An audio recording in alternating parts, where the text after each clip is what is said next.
Now, this next article I haven't read yet, don't really know much about. The Sandman seems like a cool comic. Not really loving what I've heard about it, but it seems cool enough. And Neil Gaiman, I have loved some of the stuff he's made in the past. Like his episode for Doctor Who, The Doctor's Wife, is an incredible episode. So I'm a fan of his stories. He said a lot of dumb shit online, but this Mason Alexander, I don't know what their pronouns are, so it's so difficult. Whatever, I'm just going to try to be neutral until I find out, because I don't want to get yelled at today in the comments below. But this star was in Cowboy Bebop, I believe, from this picture. So the Sandman actor thanked creator Neil Gaiman for his response, anti-trans backlash surrounding the Netflix casting. That wasn't anti-trans. That was the decision behind the casting to begin with, because that's not what the character was about in Cowboy Bebop. I watched the original anime, and it was very much a non-consensual situation. It wasn't just this guy's like, I want to be a woman. No, he was experimented on. It's a traumatic event in his life because he was forced to be that way. And this person should know all about traumatic experiences and should be able to relate. But Hollywood and Netflix especially was just like, it's a trans message. Let's empower that. And so that's what fans were responding to. They weren't responding to it being a trans actor. But the actor's non-binary, not trans. Whatever. It gets too complicated even for me.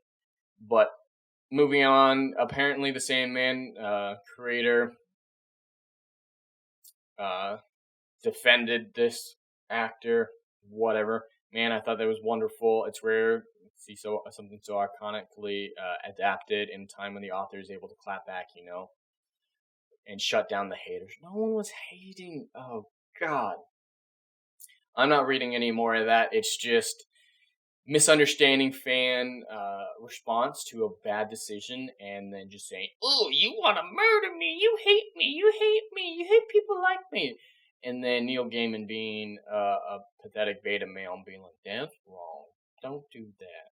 Yeah, it just shows an innate misunderstanding of what the fans' response and the fans' problem with those decisions were. Cowboy Bebop was an overall disaster, so I'm picking out this is a dime a dozen for problems with Cowboy Bebop. So it's just surprising to see that it's not surprising to see that this is the one that stand out for these people.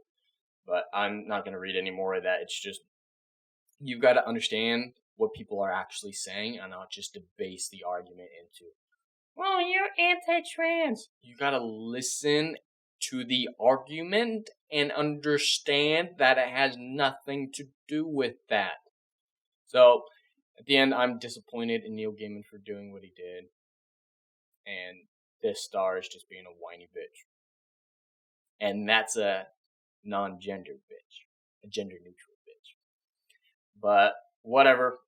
At the end of the day, the show's canceled, so I won't have to deal with that anymore. So you can just go make Sandman and cry a little bit.